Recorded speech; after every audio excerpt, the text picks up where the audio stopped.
जय हिंद दोस्तों, सैनिक समाचारों में आपका हार्दिक स्वागत है। आज खुशखबरी गुरु पूर्णिमा का दिन है और जो सैनिकों ने कल पसीना बहाया और भूखे रहे, यानी वो कामयाबी आज आपको बड़े नेशनल चैनल के माध्यम से दिखाया जाएगा और आपको प्रिंट मीडिया में दिखाऊंगा। और एक बड़े अखबार ने और जिनके साथ मंच साझा किया था पूर्व न्यायाधीश ने, और उन्होंने पूरा आश्वासन दिया। और प्रधानमंत्री कार्यालय से क्या आया, रक्षा मंत्री जी ने क्या आश्वासन दिया, इस खबर को कवर करूंगा। और इसके बाद एक ऐसा भाषण जो कि जैसलमेर दूर दराज इलाके से एक आया है, जिसको सुनकर आप मंत्रमुग्ध हो जाओगे। उन्होंने कहा है कि मोदी है तो मुमकिन है, आखिर आप क्यों नहीं सुन रहे। और तीसरी बात करूंगा, पेंशन और ग्रेच्युटी नियमों में बदलाव, सीसी रूल नियम में थोड़ा बदलाव हुआ है और वहां पर जो कर्मचारी हैं उनकी पेंशन और ग्रेच्युटी पर शिकंजा कसा जा सकता है, ऐसा नोटिफिकेशन निकल गया। जरा खबरें करते विस्तार से। सबसे पहले मैं आपको एक एक करके कुछ वीडियो देखिए और लेटेस्ट ही देखिए कि आज तक ने क्या कहा। आज तक एक नेशनल चैनल है, इसने वन रैंक वन पेंशन पर बैठे हुए, भूख हड़ताल पर बैठे हुए हमारे भूतपूर्व सैनिकों को कवर किया और इस न्यूज को उन्होंने प्रकाशित किया। उसके बाद में और जो लोकल न्यूज में किसी भी यूट्यूब की बात नहीं करता, बहुत सारे लोग यूट्यूब का नाम लेते हैं। आज नेशनल मीडिया में आप लोग छा गए हो, आपकी बात, आपकी मेहनत रंग लाती दिख रही है। और सबसे बड़ा कवरेज में जो मैंने आर्टिकल पढ़ा है जो है अमर उजाला का। दोस्तों, अमर उजाला के ऊपर जो निकल के आया आप देख सकते हो। और प्रयागराज के अंदर एक माननीय मुख्य न्यायाधीश डीपीएन सिंह ने मंच पर जवानों का साथ दिया, कुछ और बुद्धिजीवी इकट्ठे हुए और वहां पर जो अध्यक्षता कर रहे थे सुंदर सिंह पटेल, उन्होंने कहा है कि ओआरओपी में जो विसंगतियां हैं, 7 मांगों का ज्ञापन हमने माननीय प्रधानमंत्री कार्यालय में भेजा, रक्षा मंत्री जी को भेजा और वित्त मंत्री को भी ये भेजा और उनकी तरफ से सकारात्मक जवाब भी आया है। उन्होंने बोला डाक के जरिए हमें जो हमने ज्ञापन भेजे थे उनका जवाब आया है। आज हम भूख हड़ताल एक लेकर के बैठे हुए हैं कि इनके ऊपर कोई कार्रवाई नहीं हुई है। हालांकि उन्होंने पिछले जवाबों में आश्वासन दिया है कि हम इन विसंगतियों को जल्द दूर करेंगे। ये कोई यूट्यूब की भाषण नहीं है, आप ये समझ सकते हो, ब्लैक एंड व्हाइट में ये न्यूज है, प्रकाशित हो रही है। और वहां पर मैं ये भी कह रहा हूं, ये बहुत अच्छी बात है कि कोई पूर्व न्यायाधीश हो या और जो बुद्धिजीवी लोग हों, बड़े लोग हों, जो ये सब चाहने लगे कि सैनिकों को न्याय मिले या सैनिकों का मुद्दे का राजनीतिकरण भी हो, ताकि आने वाले चुनाव तक सरकार को घुटने पे ला दिया जाए।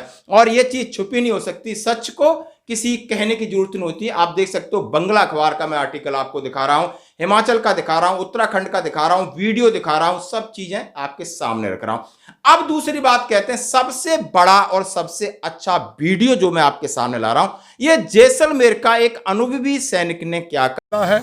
और आज हम भूख हड़ताल में बैठे हुए, इससे पहले हमने 4-5 बार सरकार को जगाने के लिए ज्ञापन दे चुके हैं। हमारी आखिरी मांग ये है कि एक 3 जजों की जो सुप्रीम कोर्ट के जज हैं उनकी एक कमेटी बिठाई जाए और वो हमारे फेडरेशन जो एसोसिएशन है उसके अध्यक्ष अर्जुन सिंह जी राठौड़ है, हमारी बात सुनी जाए और हमारे साथ साथ सरकार की भी और जो अधिकारी है उनकी भी मांग सुन करके हमारे साथ में जो भेदभाव हुआ है उस भेदभाव को ख़त्म किया जाए।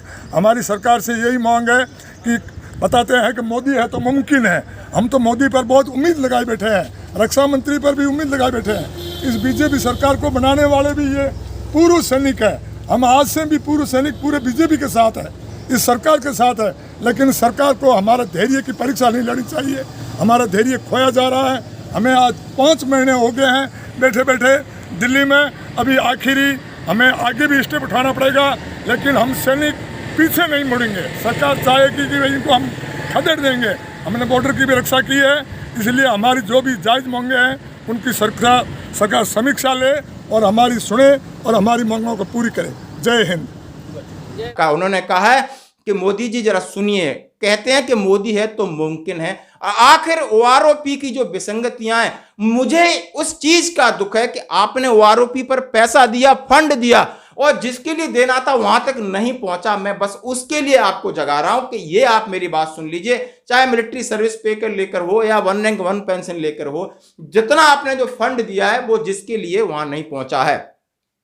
हम आपसे मांग कर रहे हैं कि आप 3 जजों की, 3 सुप्रीम कोर्ट के रिटायर्ड जज की कमेटी बनाए और वो पक्ष सबका सुने। कितनी अच्छी बात कही, सरकार का भी वो पक्ष सुने, हमारा भी वो पक्ष सुने, हमारे अधिकारियों का भी पक्ष सुने और जो न्याय संगत है उसके ऊपर मोहर लगाए, न्याय करें। क्योंकि हम देश की रक्षा कर सकते हैं, बॉर्डर की रक्षा कर सकते हैं। आज ये नौबत आ गई कि हम अपने अधिकारों की रक्षा करने के लिए मजबूर होकर आपके सामने बैठे हैं। जबरदस्त बात कही है और मैं इस योद्धा को सैल्यूट करता हूं। दोस्तों अगली खबर की तरफ बढ़ते हैं। दोस्तों जो थोड़ी निराश करने वाली खबर है दोस्तों के केंद्रीय कर्मचारियों पर शिकंजा। ये तो केंद्रीय कर्मचारी कहीं लापरवाही करते हैं अपने काम पर तो उनके ऊपर उन्हें कोई बहुत बड़ी सजा मिलती है तो सजा के साथ एक अनुशंसा की जा सकती है जिसमें आपकी पेंशन और ग्रेच्युटी, आप जब रिटायरमेंट होते हो तो आपकी पेंशन पर रोक लगाई जा सकती है। आपको मिलने वाली ग्रेच्युटी का लाभ जो कि सरकार एक कर्मचारी को वही सिर्फ देती, उसको रोका जा सकता है। और उन्होंने बदलाव किया। इसमें बात करते हैं central civil services pension rule 2021 rule 8 में यह बदलाव किया और इसका दुख इस बात का है कि नोटिफिकेशन भी उन्होंने जारी कर दिया है सभी केंद्रीय कर्मचारियों के लिए और ये राज्य सरकारों में भी लागू होगा। यानी आपके ऊपर शिकंजा सरकार कसेगी, आपकी अकाउंटेबिलिटी और आपके काम को देखा जाएगा, एनालिसिस किया जाएगा। यदि आपकी लापरवाही है या कहीं भ्रष्टाचार है या गोलमाल है तो इस बात के ऊपर आपको ध्यान रखना होगा कि आपके पेंशन ग्रेच्युटी पर भी रोक लग सकती है। आज के खबर में इतना ही, बने रहे हमारे साथ। जय हिंद। किन मांगों को लेकर आप धरना प्रदर्शन कर रहे हैं? आज 2 जुलाई को जैसलमेर जिले के पूर्व सैनिक जो OROP में विसंगतियाँ हैं उसके उपलक्ष्य में सुबह 9 बजे से लेके पूरे दिन अनशन यानी कि भूख हड़ताल पर बैठे हैं। सरकार से हमारी मांगे हैं कि जो OROP में विसंगतियाँ हैं उनको पूरा किया जाए, नहीं तो ये अनशन आगे और भी बढ़ा सकते हैं। केंद्रीय मंत्री आ रहे हैं, क्या उनसे आप उनका ज्ञापन सौंपेंगे? क्या आपकी केंद्रीय मंत्री अभी दोपहर को जैसलमेर पधार रहे हैं सर्किट हाउस में, वहाँ पर हम जाएंगे और एक तो ये OROP की विसंगतियों के बारे में मांग है। दूसरी मांग है कि हर एक ज़िले के अंदर सैनिक स्कूल खुलनी चाहिए, तो उसके लिए जैसलमेर ज़िले के अंदर भी हमारी एक मांग है कि यहाँ पर सैनिक स्कूल खुलवाई जाए।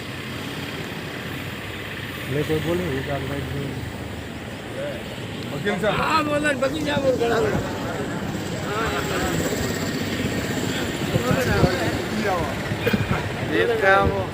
ये जो आज का हमारा जो अनशन है, जो ये धरना प्रदर्शन है, ये हमारी भूख हड़ताल है क्योंकि जंतर मंतर पे बैठे हमारे राष्ट्रीय अध्यक्ष राठौर साहब ने जो आह्वान किया है उसके अनुसार हम यहाँ पर बैठे हुए हैं।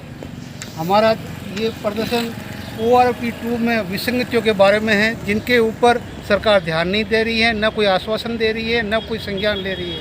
उसके लिए अभी हम स्टेप बाय स्टेप आगे बढ़ रहे हैं। हमारा जो फेडरेशन ऑफ एसोसिएशन अभी नया गठित हुआ है जिसका अभी रजिस्ट्रेशन हुआ बाकी है।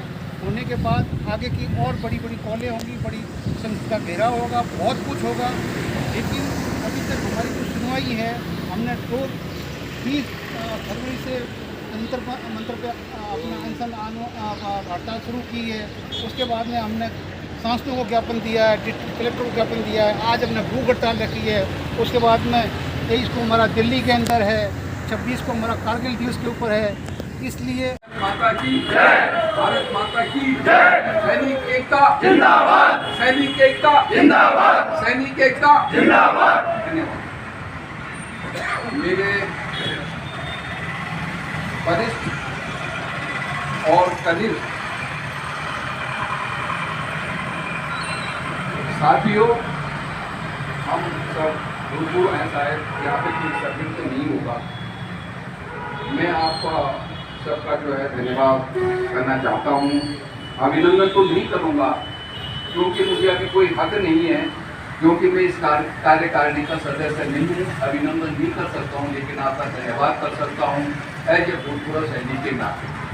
मैं भी इस संस्था का जो हूँ सदस्य हूँ और मैं आपको बता देना चाहता हूँ कि मैं इस संस्था से 2014 से जुड़ा हूँ।